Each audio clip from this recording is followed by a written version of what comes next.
Once upon a time, there was a little boy named Billy. And Billy loved candy. He adored chocolate especially. When he wasn't at school, he was indulging, and when he was at school, he was evangelizing his fellow classmates to the wonders and glories of chocolate. And after school every day, with his enthusiasm, he would lead a contingent of his classmates down the street to Mr. Smith's chocolate shop, where they would buy 2, 3, 4 bars of chocolate and rejoice. Mr. Smith noticed the influx in his income, and one day he was making a batch of chocolate as usual when he thought, what if I withheld a little bit of sugar this time? It would make the sugar stretch that much further. I'd charge the same price, of course. So he tried it, and it worked. Nobody noticed.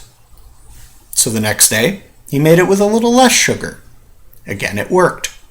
The next day, a little less, and less, and less. 3 months later, Billy came back to school after having been out for 3 months with a case of the mumps. To the horror of Mr. Smith, at 2:30 that day, he saw somebody he hadn't even thought of in the past 3 months. Billy, leading his contingent of classmates up the road to the chocolate shop. Billy walked right up to the counter, ordered a bar of chocolate, unwrapped it, and tasted it, and said, "That's disgusting! Where's the sweetness?" My topic for this time is reality television. Do people still watch television in 2012? Reality television is something that's been around for quite some time in diverse and sundry manifestations.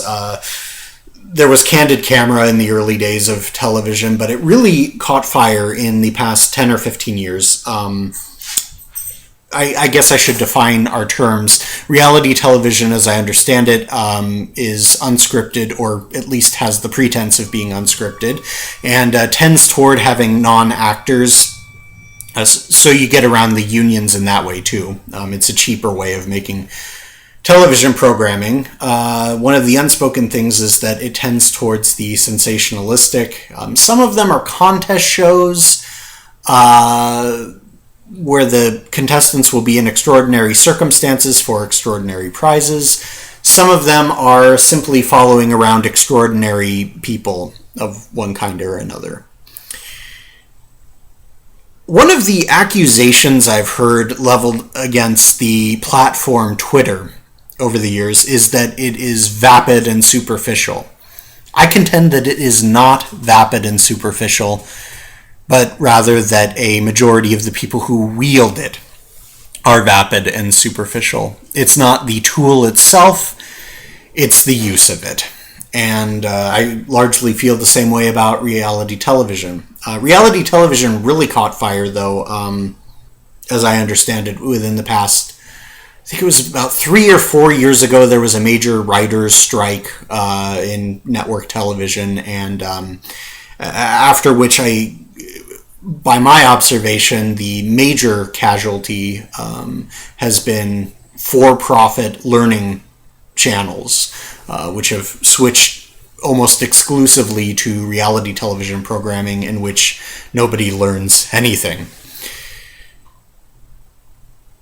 I think about reality television and all that it could be. Of course, you know that most of you probably know that I actually had a blog about a reality television show. Lori and I had a project where we watched every single episode of Project Runway and then blogged about it, although we only got through season 2 because austerity measures in our home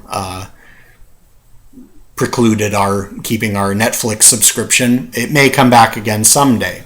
The reason that I picked that show is that Project Runway tends to feature two things that I really like: creativity and diversity.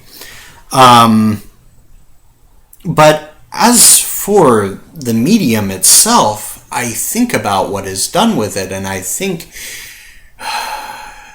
I think about poor Philo Farnsworth, the gentleman who fairly invented television, really invented a camera and a electronic television system that he could demonstrate. Later in life, he wouldn't allow a television in his house because of what people had done to it. We have so much potential, and I know at this late date, it's amazing for me to even mention this, but as far as reality television goes, I see what they do with it, and I think, my gosh, what if they had a show where they followed around Neil deGrasse Tyson or A.E. Stallings or Gustavo Dudamel? I wouldn't just watch every episode. I'd have the t-shirt. But the network executive says, well, I've never heard of those people. Right, but I'd never heard of Kim Kardashian before, and yet for some reason I know more about her life than I know about my grandmother, just by living in this culture and never even having seen a show. So what do you do about reality television? Well, one thing in this day and age is that the television stations are really on the same path as the newspaper. They've taken the sensationalistic model, which is, in investing terms, a high-risk, high-yield model. They are trying to cash out as much as they can, as quickly as they can, by titillating people, by going for the quick sell, the easy sell, rather than trying to create a great society, if I may use that term, trying to educate the public, trying to give the arts and information a fair shake.